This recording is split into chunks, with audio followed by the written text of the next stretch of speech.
taking us live on YouTube.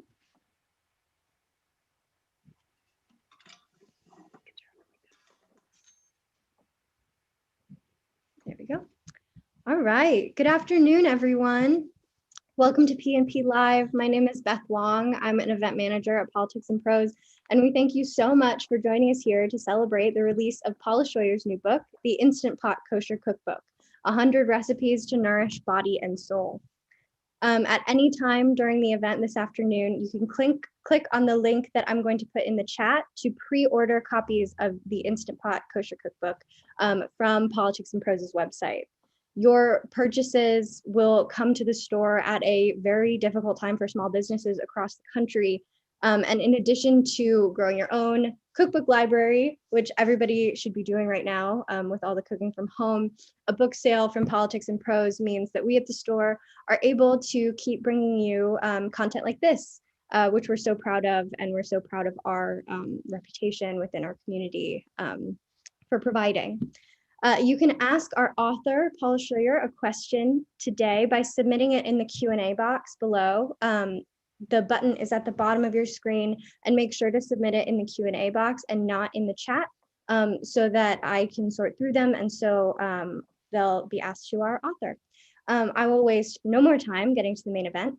Paula Shoyer graduated from the Ritz Escoffier program, pastry program in Paris, and teaches French and Jewish baking classes in the Washington, D.C. area. She conducts large-scale baking demonstrations across the United States and Canada. And Paula is the author of The New Passover Menu, The Holiday Kosher Baker, The Kosher Baker, and The Healthy Jewish Kitchen. She has appeared on major cooking TV shows, is a frequent TV news guest, and edited the popular cookbooks Kosher by Design Entertains and Kosher by Design Kids in the Kitchen.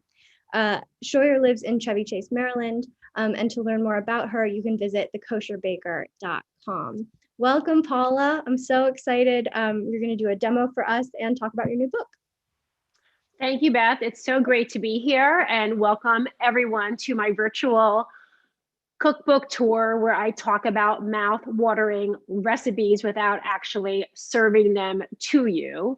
But virtual does have its benefits. This is probably, I think it's my 121st virtual cooking class.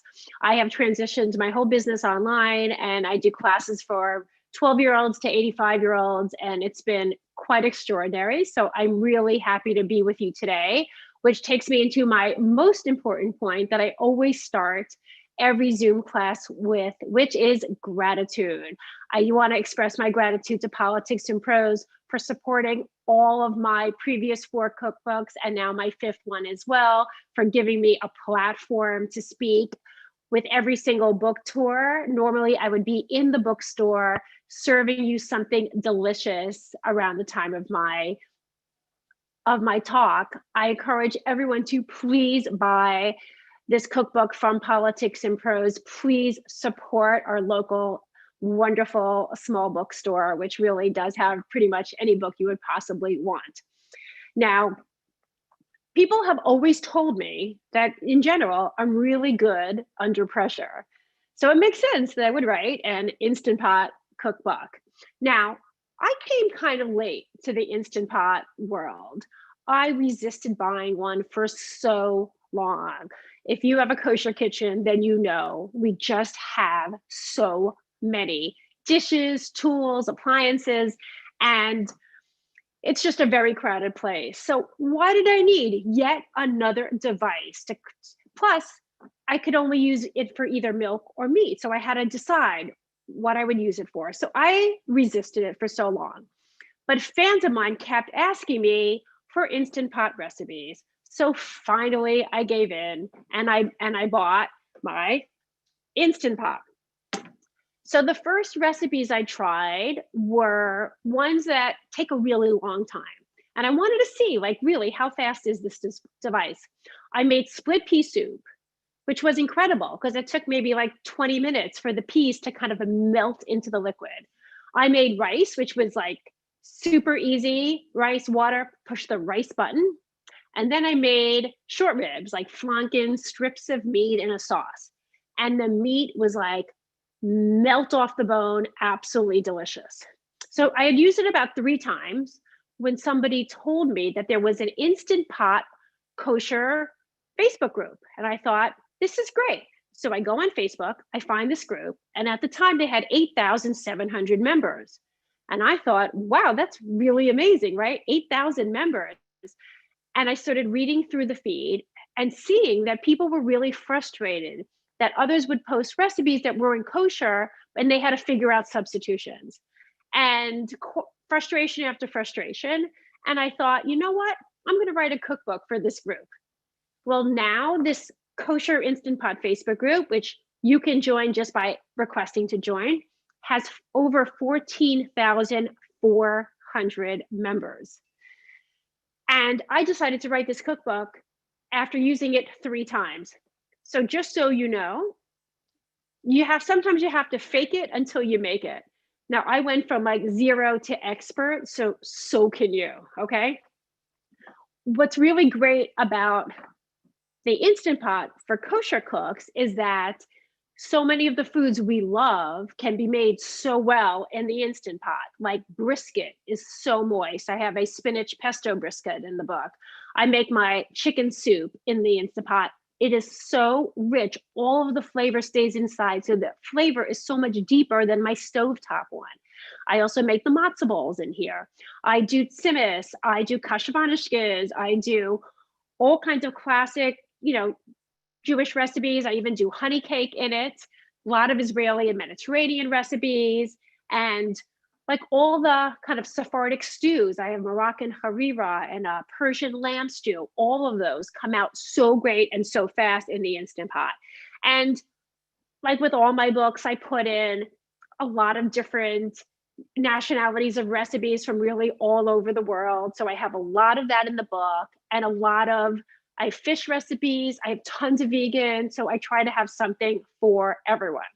So today I'm going to show you from beginning to end while I'm speaking. I'm going to make an entire dish in the Instant Pot right before your very eyes. So the first thing I'm going to do is I'm going to turn on the saute function. The saute function is amazing because it's just like you have a frying pan and you could brown meat or chicken or sear fish. What we're going to do is we're going to cook up aromatics in the pot. Now, when you're cooking on the stovetop and you heat up your pan and you're trying to figure out when it's hot enough to put your next ingredient in, you'll put your hand over the top and try to figure out like, oh, is it hot enough? The device tells you when it's ready because it says hot. Now, just to be clear, I use Instant Pot brands, Instant Pots. They endorsed my cookbook, but I really love the simplicity of their brands. This one is a 6-quart. They make 8 quarts and 10 quarts as well. My 8-quart I use for vast amounts of chicken stock or vegetable stock, but my workhorse is the 6-quart. I have one for meat and I have one for milk as well. So what we're making is a white bean and leek stew. I chose this recipe as kind of like a healthy bean recipe for Super Bowl Sunday. Now, if you wanted the perfect recipe for today, for Super Bowl, I would tell you to make my everything bagel chicken wings. The recipe is on the flexiblechef.com website. I did an Instagram live with her about a week ago, and you basically boil the chicken wings in the Instant Pot, and then I broil them in the oven with barbecue sauce and everything bagel spice. So it's really super great. So while this is heating up, I have all my other ingredients ready. Now, what we're going to do is we're going to saute our aromatics in here, and then we'll put a bunch of other ingredients in liquid, cover it, and then it's going to cook for 1 minute only. Now, the Instant Pot cooking time isn't just that program time. It takes time for the device to come to pressure. So what I did in the cookbook is every recipe tells you how long it takes for the device to come to pressure for that recipe. So just add that number to the cooking time and you'll know how much time to be ready for. Something is smelling funny over here, but I'm assuming we're all good. There should be anything in my pot. Nope, we're good. I'm just waiting for it to heat up. All right, we're good. Okay. Just quick safety check. All right, so I'm waiting for this to say hot, and then I'm going to add 2 tablespoons of olive oil in it. Now in this recipe, I'm using canned beans. If you want to cook beans from scratch, from dry beans, you would do that first, and then you would make this recipe. So I would, encourage you to cook dried beans in the Instapot because you can freeze them. They'll be ready to go anytime. All right. So while we're waiting for that, the second part of this recipe is I'm going to make like a spinach pesto in it. Okay. So I'm just going to turn us over here just a little bit, and I'm going to tilt myself down just so you can see. I've got a food processor here. Yeah, you can see the top of it here. So while we're waiting for this to get hot, we are going to make like a pesto here. So I'm going to start with like garlic and almonds, and I'm just going to crush those up. Now, this recipe is, this is parsley pesto. You could use spinach, you could use basil, you could really use whatever you want. And if you didn't have almonds, you could use walnuts, you could use cashews, just like whatever you got. So I'm just crushing these up into small pieces. And now I'm gonna go ahead and add all of this nice parsley in it. I'm just gonna put that in here. Now, this is something I wanted to point out. Like during COVID, when it was hard to get ingredients, I learned to start preserving things. So I'm using the stems here. I don't want to waste anything. In my house, we zest all the citrus before we juice it, and that way we get more than one use out of it. So I'm going to chop this up in here, and I'm going to get my olive oil ready. And I'm going to get some salt and pepper here as well. Oh, my device is hot. We're going to come back to this. I'm going to turn you guys right over here for 1 second. All right, so my pot is ready. So I'm going to go ahead and add 2 tablespoons of oil to this pot.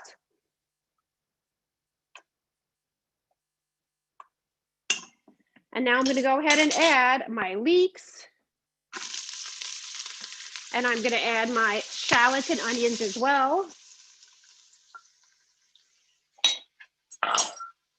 And I've got my wooden spoon, and I'm only going to cook this for about 3 minutes. Like it's the same way that you would do it in a stovetop. Like you would literally just cook it until it's clear. We can let this sit a minute, and then we'll be able to add our garlic into it as well. Okay, so now we're ready. We're going back to the pesto for a second. And I'm going to measure like a 1/4 cup of oil. I'm also going to add a 1/4 teaspoon of salt and a 1/4 teaspoon of pepper into my pesto here. And what the pesto does, it gives it like a big burst of flavor at the end. So we're not going to put this in until the end of the cooking time. And I'm going to turn this on. And while this is running, I'm going to pour my olive oil into it, like very slowly. And now I've got my parsley pesto. You're always going to need to scrape down the sides of every single machine. I'm going to stir this a second. There we go. I wish you guys could smell how these things smell. So now I've got this lovely little pesto. Always scrape down the sides. And then I'm just going to mix this one more time. And I'm going to put this aside until my soup is cooked. All right, so we are done. And this will be ready to put into our soup at the end of our cooking time. So we can move this all the way over here. Beautiful. All right, so now, we're just gonna wait until these are clear, and then we're gonna add our next step. Now, when you're doing aromatics for a recipe, you should also realize that, like, let's say you couldn't get leeks, you could make this with all onions and shallots. If you couldn't get any shallots, you could use more onion, just it's flexible. Very steamy today. And I'm getting like a facial here. All right, so this has been about 2 minutes or so. And it's looking, when I say onions are clear, it should be kind of shiny looking, okay? That's usually a good way to know. So now I'm gonna go ahead, I'm gonna add my chopped garlic, finely chopped rosemary, make sure it's really in tiny, tiny pieces, and a bay leaf. And I'm just gonna cook this up for just another minute or so.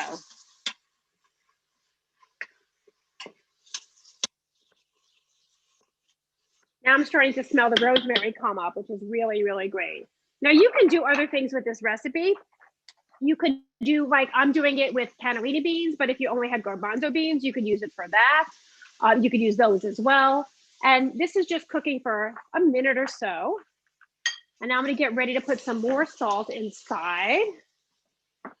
There's about another quarter teaspoon salt. I tend to not put too much salt in my recipes. I think people should just add salt at the end. So I'm just getting my salt measured so that I'll pop it in when I put in my beans and my liquid. All right, now we're ready to go. Now this is a really important thing. Deglazing is a key thing you have to do, a key step. So after you've sauteed anything, you wanna put your liquid in and use a wooden spoon to like scrape up the bottom of the pot to make sure nothing is sticking. So there we go. Can you guys, I'm gonna hold it up so you guys can see what's going on in here. Fabulous. And now I'm just gonna go ahead and add my thyme and add my beans. I'm gonna add a bit of black pepper, obviously to taste. You can have some fun. I'm clearly having fun with my pepper grinder. All right, and I'm gonna push cancel now, okay? I'm gonna mix this in here. Pretty basic. And what's great about this recipe is so far we've used most things that like I have, you know, like I always have onions around and I always have some kind of canned bean around.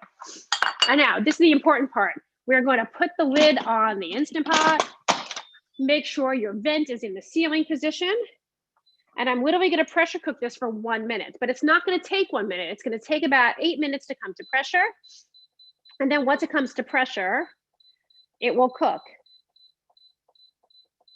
The last thing I add at the end, I add collard greens at the end, but for whatever reason, my shopper got me frozen collard greens. So I'm gonna put those in again later, but I could also throw in spinach as well. So I'll go and get a handful of spinach at some point. Okay, so this is now coming to pressure. I'll let you know when it comes to pressure. And we can talk a little bit more about some other things. So what I try to do in this cookbook, like I've done with all my other books, is basically kind of bridge the past and present through recipes and stories. And because every one of us has a food story to tell. And we have to be deliberate about sharing it with the other people in our lives, with our children, with our friends, to kind of preserve those memories with the next generation. And I think we do that mostly by kind of like what we choose to put on our tables, okay? So for me, my food story goes back to me, 12 years old, in my grandmother's kitchen, sitting at the counter watching her measure cake ingredients with her hands. Until I was 30 years old, I never imagined that food was an actual career. I grew up in Long Island. I was directed to be a doctor or a lawyer. I ended up going to college at Brandeis to be a doctor, ended up in law school after a chemistry accident, and practiced law here in DC. And after 4 years of working in a law firm, my husband's work with the US government sent us to Geneva, Switzerland to work. And I had a legal job there as well as a speechwriter, and perfectly happy there. But when my daughter Emily was born, now almost 26 years ago, went back to work after maternity leave. My boss became extremely difficult, had no patience for the days when the nanny was sick or my daughter needed more attention. So I left that job. Then I decided to go to cooking school in Paris for fun. I was not looking for a new career. I just thought I would learn how to bake better.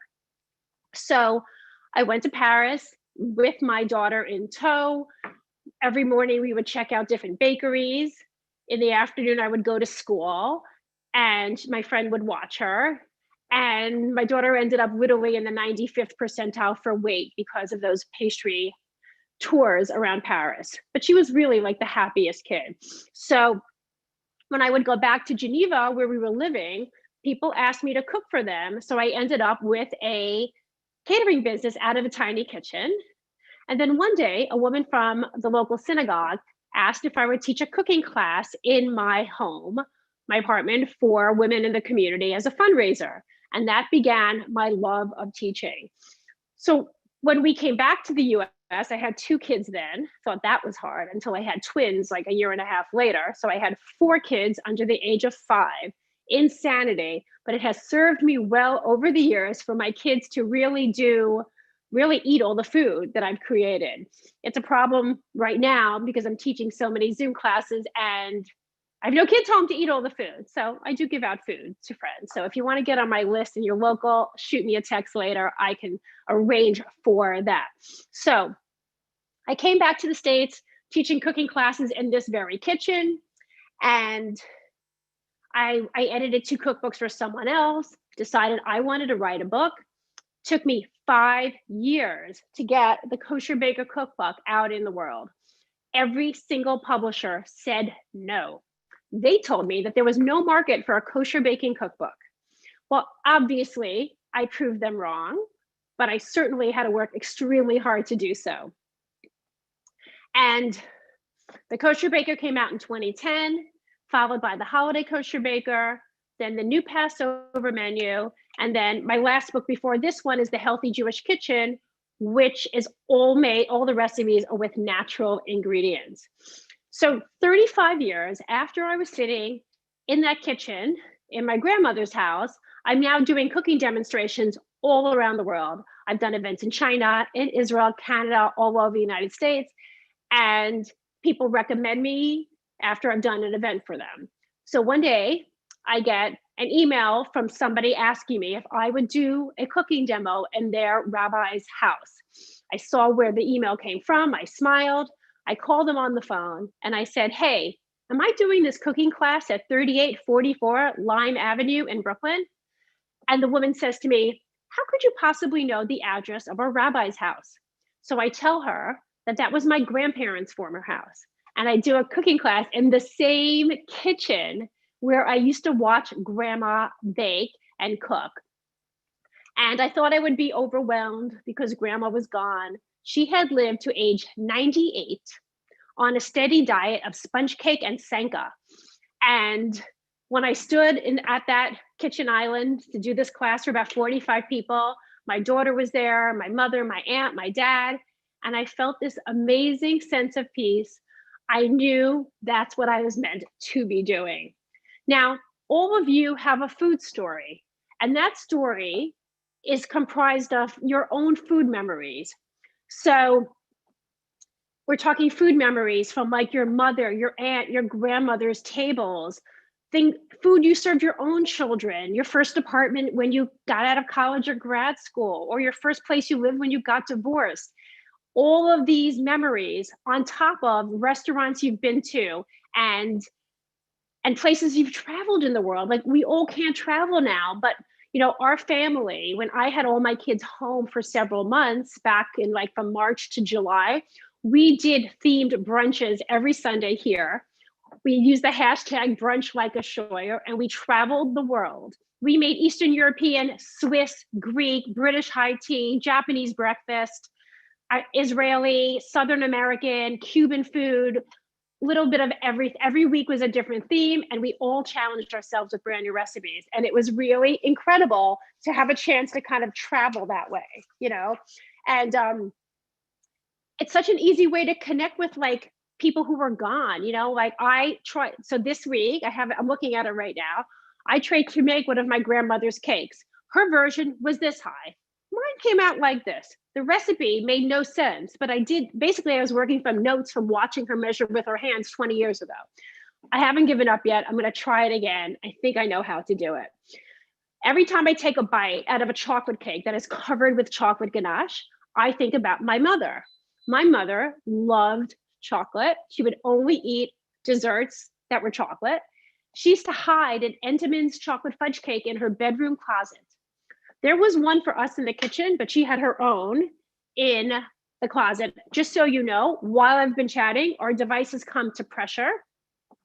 So once this finishes cooking in 1 minute, I'm going to let it stay on warm for 5 minutes to kind of naturally release some of the pressure.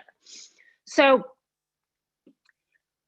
I feel like whenever you are planning like a meal for your table, and even if it's now and it's just you or you and one other person in your household, you should plan meals that tell your food story. What I mean is that in normal times, we would have young and old at the table. Well, you should have young and old recipes at your table. You should have a recipe that takes you back to some wonderful memory, some place and time that you really hold dear. And when you bring those recipes to the table, it's like a hug from your past. It really is. But also try something new. It could be one of my recipes, something you find online. So mix up the old and new. And whoever's at the table with you, make sure they know the story of those older recipes. So it's a way to kind of just connect your past and present and really preserve those amazing family memories. And you know, if you're ever worried that some of these old-fashioned recipes are not good for you, there's so many ways to lighten them up. I pride myself on taking the calories out of traditional comfort food. You can substitute in 25% whole wheat flour for any white flour recipe. You can forget about, don't put so much salt in. I've edited family cookbooks for people. This I've done a bunch of times, and I just finished up another one. I see people putting in like ketchup and brown sugar into meat recipes. Like, you don't need sweet in your savory recipes. Save your sugar calories for cookies, okay? I used to joke that my healthy Jewish kitchen book was how you're supposed to eat so that you always have room for dessert. Now, as a Jewish community, our food story is told through cookbooks, right? So if you pick up a cookbook from 10 years ago, 30 years ago, it shows what people were eating back then, what people were serving to their friends and family during that time.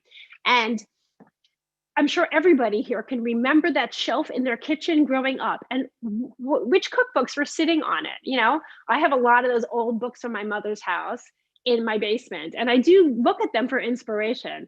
So we all can remember cookbooks that had an influence on our lives at different times. And you know, Jewish people throughout history have had to adapt wherever they've been in the world to new ingredients and new tools. So my new view of the world is, okay, what I've done is taken a completely modern device and married it with like a wonderful ancient food tradition. So I'm just doing what everybody else was doing, what immigrants did, you know, 100 to 150 years ago. Like, they just had to take whatever was in their local community and what tools they had and work with it. So that's what I've done with the Instant Pot. Okay, some of my favorite recipes in the book. I have a spaghetti recipe where you cook up like a bolognese out of ground beef and flanken, like short rib beef. And then you rinse spaghetti, and break it in half, put it in the pot on top of the meat sauce, pour in sauce and water, and then you close it and cook it. And when you're done, your spaghetti is cooked, your meat sauce is cooked, you mix it up together. No strainer, no 2 saucepans, 1 pot. I also have a recipe that cooks for 0 minutes, or even less than this one. Basically, you put chopped beets and quinoa in the Instant Pot with water. And it comes to pressure, and that's all it takes to cook the quinoa and the beets. And then I take that out and add some other ingredients to that and make it a salad. You can do pot and pot cooking. The device comes with a trivet. So you can cook like a lentil stew on the bottom of the pot, put the trivet in, put another pan, like a 6-inch round pan on top of the trivet with rice and water, close up your pot and cook both the stew and the rice at the same time. When it's done, you've got an entire meal ready to go. So, you know, my brisket comes out really great in it. You just have to cut the meat so that you can stack the pieces on top. And I already talked about my chicken wings, which I'm very excited about. Oh, one of my other favorite recipes is my chicken shawarma. And it's so great. You can cook up the chicken, the shawarma, and the water in the pot, and then shred it. And then I fry up onions and mix that into it. I have a non-Instant Pot version of that recipe that I've been making almost kind of every few weeks. I've been doing Zoom cooking classes for teenagers. So I have teenagers who cook with me after school, their school day is over. We start at 4:30 or 4:45. We make an entire meal. And so these kids once a week are cooking for their families. I have a new session starting Wednesday with a group of 13-year-olds and a Tuesday class, which we're down to the home stretch of this session. I've been doing teenage classes for months, but the Israeli menu has been really popular. And I taught that one last week to a group of adults. We made homemade pita, tahina, chicken shawarma, and salad. It was fabulous. I am on my website, thekosherbaker.com. If you click on classes, you will see that I have a French pastry Zoom coming up, as well as another Instant Pot tutorial. So please join me for those classes. And I do so many classes for different synagogues and organizations. I'm doing birthday parties, 60th birthday parties, bat mitzvahs. And you may think this sounds crazy. You must be so busy all the time. But for me, during a time of COVID where I really stick close to home, when I do Zoom classes and I look at a screen with a bunch of smiling faces of people cooking with me or sharing their stories with me, it's like being at a party. And it's something that we all need, that kind of connection right now. And I feel like cooking through Zoom has been a way to have connection with people in a way that I never thought was possible before this time. Now, you can also bake in the Instant Pot. You have the same way I talked about the pot and pot. You put water at the bottom, the rack, and then a pan on top with your cake or custard. Anything you would do in a water bath, cheesecake, pot de creme, flan, creme brulee, molten cakes, all of those come out amazing in the Instant Pot, like wonderful, wonderful textures. It's more nutritious because all of the vitamins stay inside. It's better for the environment. You use less water than you would on the stovetop and less energy at the same time. And I hate washing dishes. I just hate it. And when I make a meal in the Instant Pot, it cleans so well, and I only have one thing to clean. So once I dump everything in, I can go ahead and do something else. Like once I put this in here, I can walk away because it automatically goes on warm when it's done. So that means you can go play with your dog, hang out with your baby, take care of your mother, knit, get some more work done, or just make yourself a cup of coffee. You don't have to stand over it. There's no like checking and stirring like you do when something is on a stovetop. And also, if you have a small kitchen and you don't have a lot of tools, this is really great. One of my children is on the Zoom, my daughter Emily, but all my kids in their 20s love using the Instant Pot because they don't need to have so many different pots. I make all of my soups in it now. I make all of my stews in it. I make my rice in it, and all the smell stays inside. So if you have a small place, it's like so great not to have the smell. Another cool thing is that you can actually put frozen chicken or meat in the pot with all your other ingredients. Yes, you heard that. Frozen. I have a chicken salad, a Japanese chicken salad with a ginger dressing, a carrot ginger dressing. I poach the chicken breast in the Instant Pot, and in 5 minutes, I have chicken I can shred and just dump on top of my salad. So it's really, really great. And I had mentioned already how much I like the saute function, but before I get into this, I'm going to kind of see where we're at here. So I'm going to turn this down for 1 second so you guys can see a little bit. So basically, I'm just turning this to the venting carefully. It's still spitting out some water at you. I'll turn it away. You make sure that you're not doing this right under your lovely kitchen shelves or cabinets. And I'm not going to add my frozen collards into this now. I'm going to go and get some spinach just to give you an idea, because you can just put in the spinach and then it just will cook while it's sitting on warm. This is a really good trick for any soup recipe. If you ever make a green vegetable soup and the color's kind of icky green, if you finish cooking your soup and literally put in like a handful of greens like this, and then kind of puree your soup. This I'm not going to puree. This will just become part of my stew. I'm just stirring this in. Then you wait 5 minutes or so till it wilts, and then you can puree it, and then your soup will be much brighter green. Let's put a little bit more in here. Why not? Get some more. I'm just throwing this in here, mixing this in with my beans, and I'm going to let this sit for just a few more minutes. And it will just steam just enough. Now, the pesto. If you're going to serve it right away, I would put all the pesto into the stew when you're done steaming the greens, which takes about, I think, about 5 minutes or so. And if you're going to serve it later, put half the pesto in now, which is what I would do. And then I'm going to serve this at, Super Bowl time later. I will put in the other half of the pesto in it. And it has, remember, we only had 1 clove of garlic, but it'll give it like a really pop of flavor into it. So I'm just going to go ahead and let that sit. Okay, so before I talked about this wonderful saute function, right? And you saw me doing it, like sauteing these aromatics in the pan. It's really a great feature. I've browned whole chicken in parts, turkey parts. I've seared beef in it. It's just an incredible, incredible feature.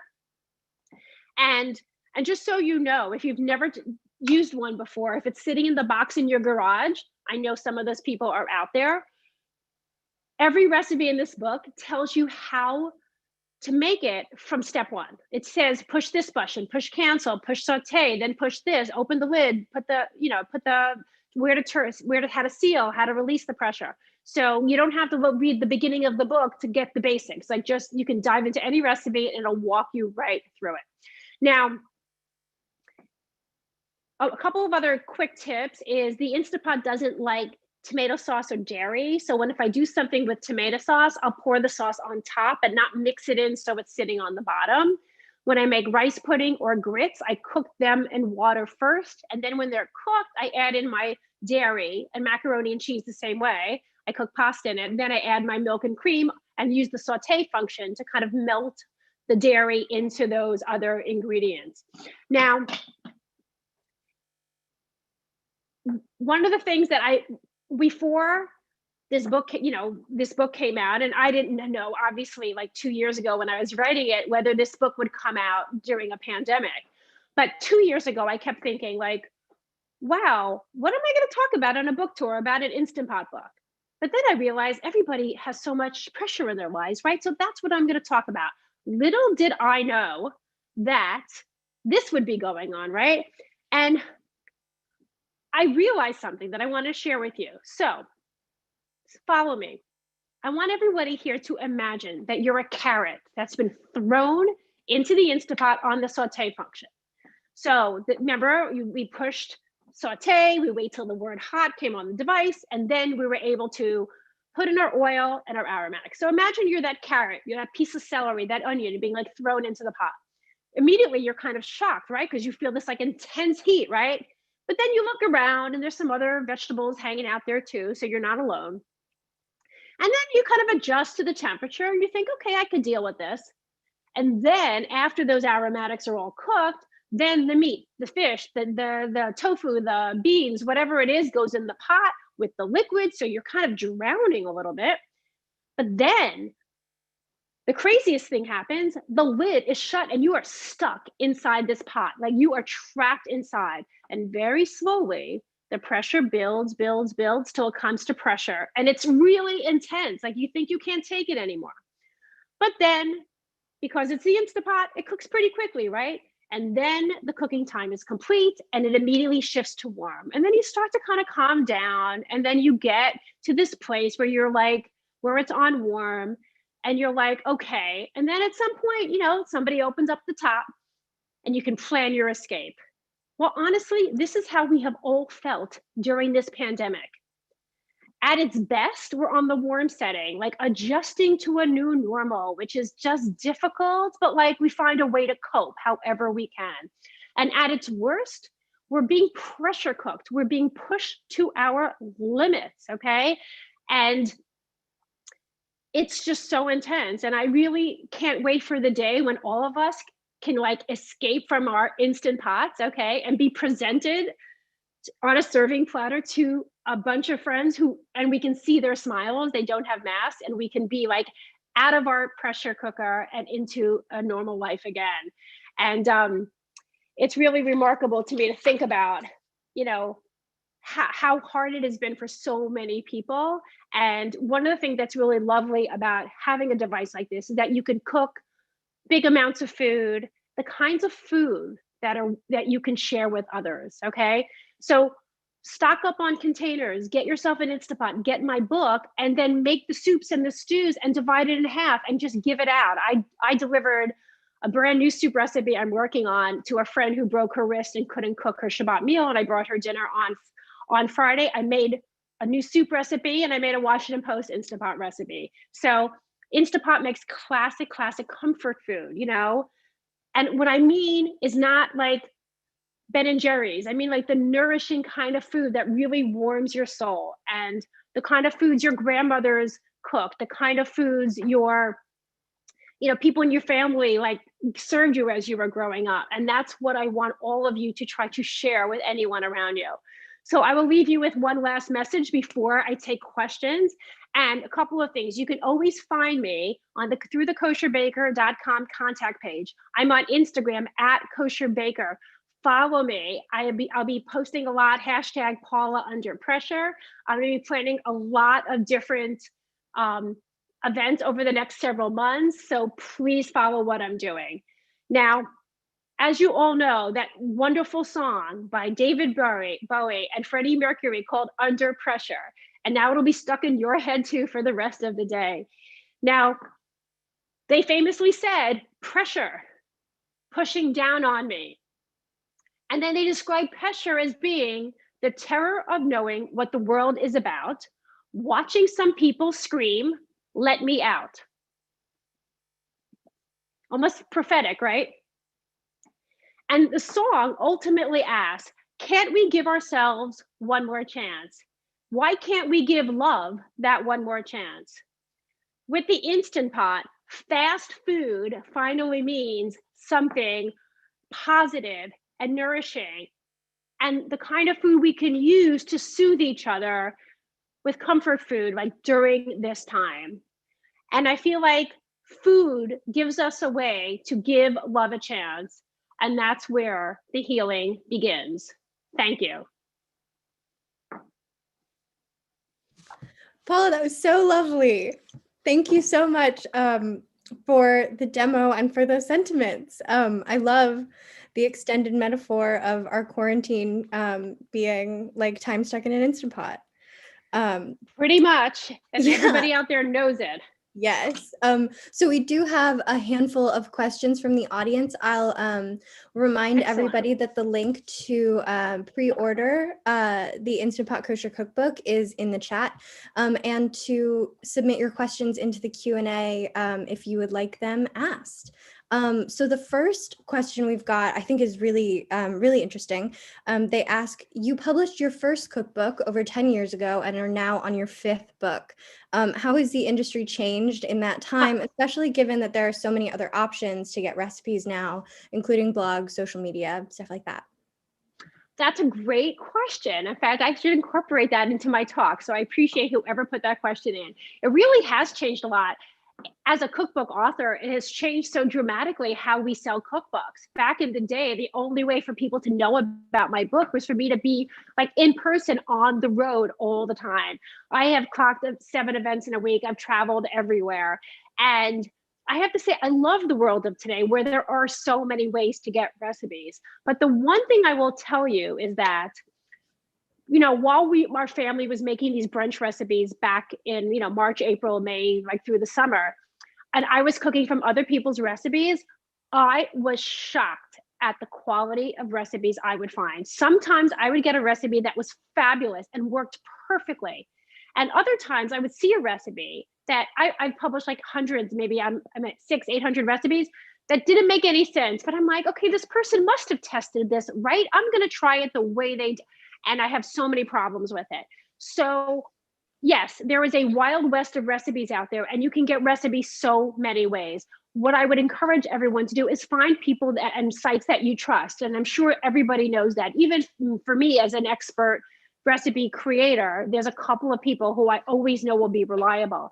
But just know when somebody's publishing a cookbook, at least for me, my recipes are tested probably 4 to 5 times minimum before I send it out to not 1, but 2 recipe testers. And I have recipe testers in England and Israel and in Canada, different water, different flour, all over the world, basically testing for me to make sure these recipes actually work. So yes, the industry has changed, but I would encourage people to continue to buy cookbooks because they're just, I think it's a higher quality of control on what you're actually getting. I think that makes so much sense. Absolutely.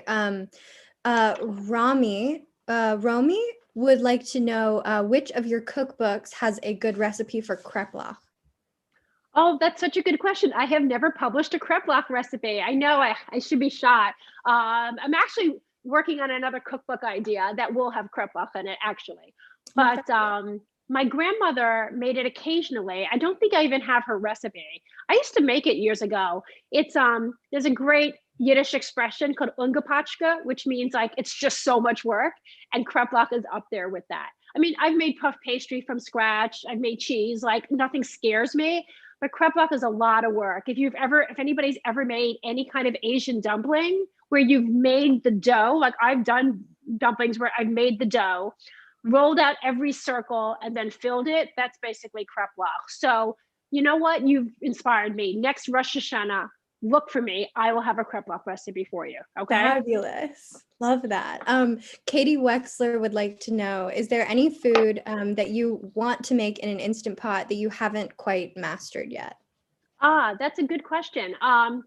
So I had read online. First, I have to say hi to Katie because Katie's an old friend. I did a babka making bridal shower for Katie before she got married, which was great because she had met her husband over a chocolate babka.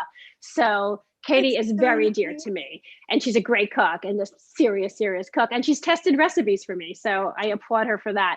What was the question again? See, I got myself. Is there anything you have like tried to make that you haven't mastered yet? Okay, so vegetables is something very challenging. So like I could do like big piece. I have asparagus in the book, spaghetti squash, magical, sweet potato, carrots, great. But when I've tried to just cook like broccoli or Brussels sprouts, everything got too mushy, even at the lowest amounts. So I have not mastered that. Okay, so I kind of moved away from it.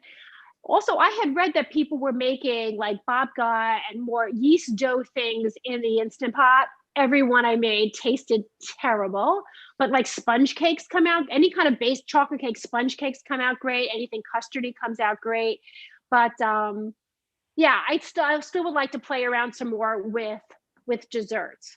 But yeah, I stay away from like things that are going to just fall apart too quickly. Totally. Marilyn Wind asked a question about separating meat and dairy within your cooking pots. Do you use separate like Instant Pot units, or can you separate the metal bowls? So as with all things kosher, you should consult your own rabbinic authority. That's like my stock line. Having said that, my own research basically, like you could get a separate pot. Anyway, you guys can see the stew here. I'm going to mix the pesto in a minute. But you'd also need a separate pot because this touches your food as well. And to get a separate insert and a separate top, you might as well get a whole nother device. So I have separate devices. I actually have 2 for meat and 1 for dairy. But if you love using the Instant Pot for meat, you'd also love it for dairy. I make steel cut oats for oatmeal every week of my life. It's delicious. It cooks like, I have to let it sit for a while because I like it kind of harder rather than mushy. So it's like, it probably takes me 25 minutes, but then I have oatmeal for the whole week. But I've made egg bites in it with dairy. I've done quiches in it, macaroni and cheese, pasta and pink sauce, and cheesecake. Oh gosh, cheesecake from the Instant Pot is the creamiest ever. It is fabulous. Highly recommend it. And I love cheesecake. I had never even thought about baking in an Instant Pot. That is kind of blowing my mind.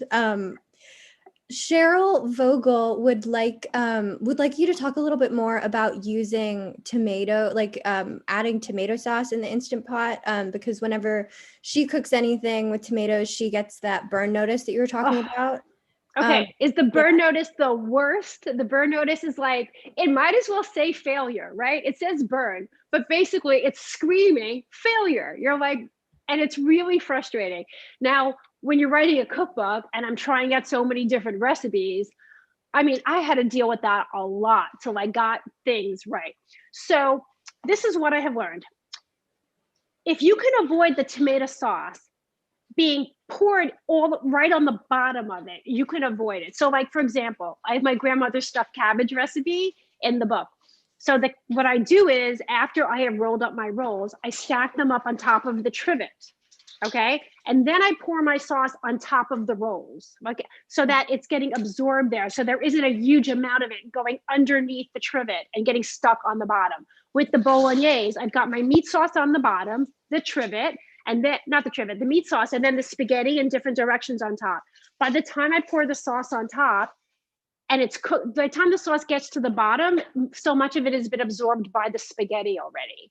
So it's like avoiding the bottom, putting sauce on the bottom, and it's just trying to layer things. And I have found when I was working on like asabuco or chicken paprikash, like trying to figure out, sometimes you just need a little more water. Maybe the sauce needs to be diluted a bit. But just if you can avoid just having sauce just sit on the bottom, because you're asking for trouble that way. All right. We have a couple more questions about like liquids and stocks and stuff. And then I think we'll wrap up. But I will ask, there are a couple people who would like kind of amounts and specifics for the recipe that you're making today. I will, you know what I will do for everyone here? I'll post it on my website tonight. Okay. So this white bean stew will be on the kosherbaker.com. Just click on recipes. It will be there this evening. I think I have to see if I have a picture of it, but I'll have to take a picture. Before I forget, I'm just going to put in like half of my pesto here, and I'm just going to mix this in, and then I'm just going to put this into a bowl because I want everybody to see what it looks like. But yeah, I will post the recipe so that you guys will have it. Perfect. And I posted a link to the Kosher Baker in the chat as well, if you want to bookmark. Excellent. And I do have a Facebook group called Kosher Baker. That's for people who just want to share with me and others what they're baking. And you just have to ask to join. And it's a really nice community of about 2,400 people who just love to bake. And I learn from them and they learn from me. That's been really fun. That's really lovely. So Laura Jacobs says, I have an 8-quart Instant Pot and it requires 2 cups of liquid to use it on pressure. I found that a lot of Instant Pot recipes use less liquid than that. Have you run into that problem? And do you have any suggestions about how to work around that like liquid limit? So that's a good question. So I have the 6 and the 8-quart, and I basically tested my recipes on both. So when I used my 6-quart recipe, whatever amount of liquid that was, and did it in my 8-quart, I didn't have any problem. So this recipe with the 1 cup of stock, I would make the same recipe in the 8-quart, and I have not had problems with it. Okay. So I wouldn't worry about that amount. I haven't run into any problems with it yet. Okay. Oh, and then we've got one more question from the chat. If you ever want to double a recipe in an Instant Pot, would you increase the time accordingly, or? I don't know that I would, because I know that like whether I put like 2 pounds of chicken wings or 3 pounds of chicken wings, it might take more time to come to pressure, but typically cooks about the same. I think that if you want to play it safe, add another minute or 2. Make sure you don't go above the fill line inside the pot, because there is a line there that basically tells you like maximum. So you really don't, you want to make sure that you don't go above that. So yeah, I tend, if I double a recipe, although all of my recipes in the book for the most part are recipes that fill up the whole pot. This one didn't. There's definitely room. I could have easily doubled this. I just want to like show everybody kind of what it looks like. And then I'll put in like more of the pesto in later. And remember, we didn't really even cook the spinach. I just kind of squished it underneath the beans and everything else, and it cooked enough. That looks so good. I'm excited. I'm getting hungry for it now, but I will save it for dinner. Okay. And with all things, just check things for salt and pepper at the end. But this recipe, I would double very easily, and I wouldn't, that will fit into my pot. If you already have a recipe that has a fair amount of meat and it's you'll see if something's already serving 8 people or 10 people, like you're not going to be able to double it. But I find like if I'm making chicken stock or vegetable stock in my 8-quart, I'll probably use the same amount of vegetables as the 6-quart, just add a little bit more water and I'll be fine. Okay. But then again, I like to put as much as possible in my soup. So if I have any space, I'm going to put in another carrot or another celery just to like make sure that I get the most amount of flavor out of it. Yes, absolutely.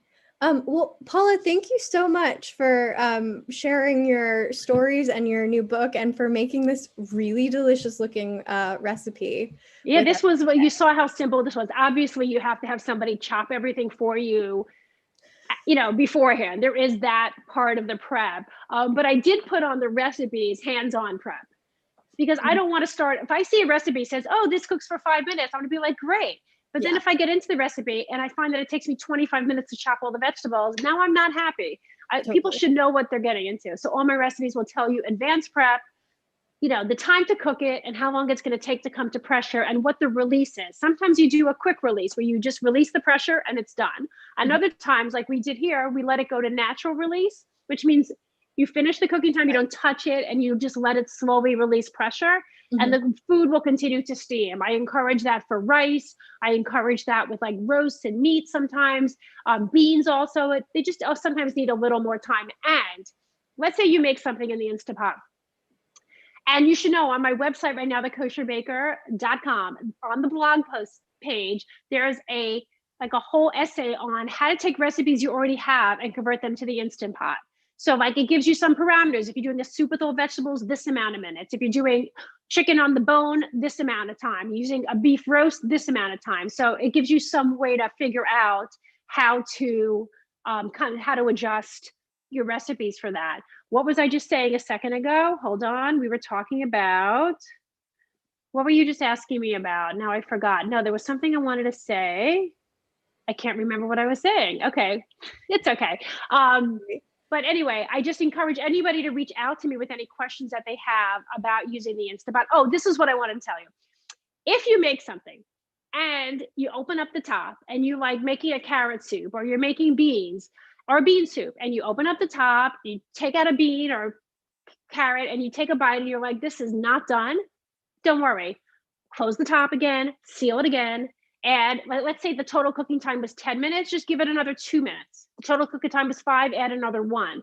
It'll come to pressure and you can do that. And that kind of helps you. Like I've already done the work for you in the recipes, but if you're trying something on your own or trying to adapt a recipe that you love, like a recipe you grew up with for the Instant Pot, you might not get it right the first time, but it's very flexible that way, that you can open it up and then just add more cooking time. The same way that you would just cook it on the stove longer, you can do that. Totally. Trial and error, take notes. Absolutely. And be kind to yourselves. Nobody's born a Michelin-starred chef. Like, oh my gosh, yes. We've all learned during COVID is that like when we do things over and over, like things, whether it's baking bread or trying your recipes, like you can get really good at it. You just have to keep doing it and just, forgive yourself when something goes wrong. And if you get that burn notice, you haven't failed. You just have to open the top and scrape up the bottom, add some more liquid and try again. I love it. Paula, thank you so much. And thanks to everybody in our audience.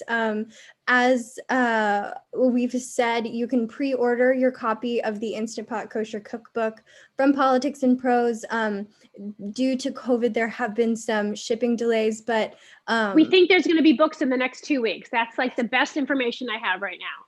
Perfect. And also, Paula has so much online content to tide you over in the meantime. Check out her classes and social media linked in the chat as well. So we thank you so much from Politics and Prose. I will also tell people we have a great spring into summer of cookbook events coming up. You can check those out at politics-prose.com/events.